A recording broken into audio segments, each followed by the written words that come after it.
चुनावी साल आता है तो राजनीतिक पार्टियां अपनी जीत का को और पुख्ता करने के लिए सर्वे कराती हैं।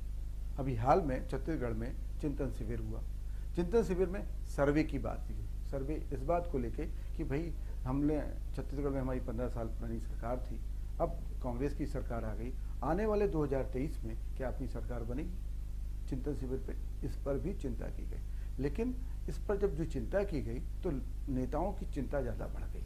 नेताओं की इस बात को लेकर चिंता बढ़ गई कि जो उनके पास एक बहुमत की सीटें हैं वो उस सर्वे पे नहीं दिखाई दे रही थी। वो कहीं ना कहीं जो बड़े नेता वहाँ पे मौजूद थे चिंतन शिविर में, उनको कहीं ना कहीं इस बात को लेकर कहीं ना कहीं दिख रहा था कि यार ये चिंता किस बात की, कैसे अपन फाइट करेंगे 2023 में, कैसे वापस सरकार में आएंगे। इसके लिए लगातार चर्चा भी हुई, बड़े नेताओं ने बात भी करी और बड़े नेताओं ने बातचीत करने के बाद ये पाया कि अभी हमारी सरकार नहीं बन रही है, क्योंकि वहाँ पे स्थानीय प्रदेश के, छत्तीसगढ़ प्रदेश के बीजेपी नेता भी मौजूद थे और राष्ट्रीय स्तर के नेता जिनको कि वहाँ का प्रभाव दे रखा है वो भी मौजूद थे। इस पूरी खबर पर हमारे साथ नूरुल हैं।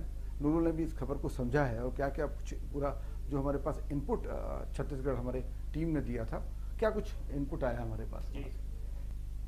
छत्तीसगढ़ में 2023 विधानसभा चुनाव को लेकर के तैयारियां की जा रही हैं। उसी को लेकर के बीजेपी ने अपनी परफॉर्मेंस को आंकने के लिए चिंतन शिविर का आयोजन किया था कि हम अभी मौजूदा हालात में किस स्थिति में हैं। तो चिंतन शिविर में ये पाया गया है कि आज अगर इलेक्शन कराए जाएं तो बीजेपी कुल 30 सीटों तक भी नहीं पहुंच पा रही है।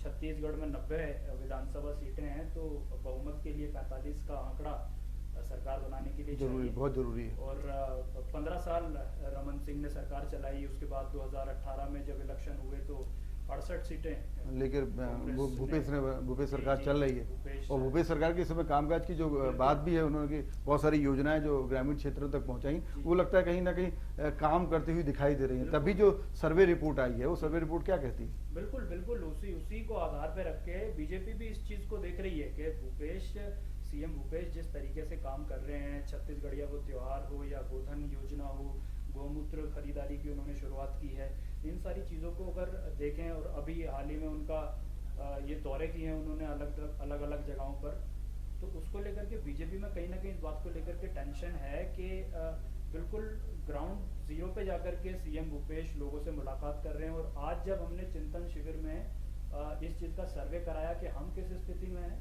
तो नहीं, देखिए उसमें देखिए बात जो सामने आई उसमें यह है कि चिंतन शिविर से पहले बीजेपी ने, क्योंकि बीजेपी को मालूम है कि हमें छत्तीसगढ़ में अपनी सरकार बनानी चाहिए, क्योंकि 15 साल रमन सरकार थी, अभी ये जो टेन्योर चला उसमें नहीं है, लेकिन सर्वे करा के कहीं ना कहीं पार्टियां अपनी देखना चाहती कि हम ग्राउंड रियलिटी क्या है, हम किस तरीके से ज़मीन पे काम कर पा रहे हैं कि नहीं, क्या जनता के बीच में हमारे पार्टी को लेके क्या मैसेज है, क्योंकि केंद्र की बहुत सारी योजनाएं हैं वो भी जनता तक पहुंचती है। तो उसको लेके सर्वे कराया था। चिंतन शिविर एक दिन नहीं बल्कि 3 दिन चला और उस 3 दिन के शिविर में जो चीज़ें सामने आई वो ये थी कि पार्टी को 45 सीट तो चाहिए भाई, 90 में से यदि 45 सीट नहीं बनेगी तो सरकार कैसे बनेगी। अब 45 का जो आंकड़ा था, जो सर्वे था, वो काफ़ी कम था, उसको लेकर नेताओं में चिंता हो गई।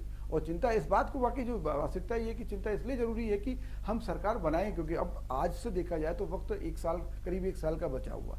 इस दौरान पार्टी को जनता तक भी पहुंचना है, पार्टी को हर विधानसभा तक भी पहुंचना है, पार्टी को कार्यकर्ताओं को अपने साथ भी रखना है, क्योंकि जब अमूमन ऐसा देखा जाता है कि जब सरकार नहीं होती तो पार्टी से कहीं ना कहीं कार्यकर्ता जो होता है, जो छोटे लेवल कार्यकर्ता, वो छिटक जाता है। उसके छिटकने की वजह से कहीं ना कहीं जो आम मतदाता होता है उसको पार्टी से जोड़ने में, उसको अपने हक में करने के लिए जो एक कवायद होती है पार्टियों की, वो कुछ कमजोर हो जाती है। तो इसी को लेकर चिंतन शिविर था। चिंतन शिविर सिर्फ 2023 की बात नहीं, चिंतन शिविर इस बात को लेकर भी है कि हमें कैसे 2024 को भी हमें फाइट करना है, क्योंकि जब हम 2023 जीतेंगे तब हम 2024 अच्छे से फाइट कर पाएंगे। हालांकि बीजेपी को जो लोकसभा की सीटें पर्याप्त हैं, वहाँ से ठीक ठाक मिली हुई हैं, कोई ऐसा वहाँ पे बहुमत में कोई कमी नहीं है। लेकिन अभी जो विधानसभा की स्थिति को लेकर जो सर्वे आया, उस सर्वे में कहना चाहिए कि बीजेपी को 30, 32, 36 इसके आसपास सीटें मिल रही थी, वो एक कहीं ना कहीं चिंता हुई। लेकिन पार्टी लगातार उसकी कवायद कर रही है, पार्टी लगातार सर्वे भी कर रही है, पार्टी बड़े जो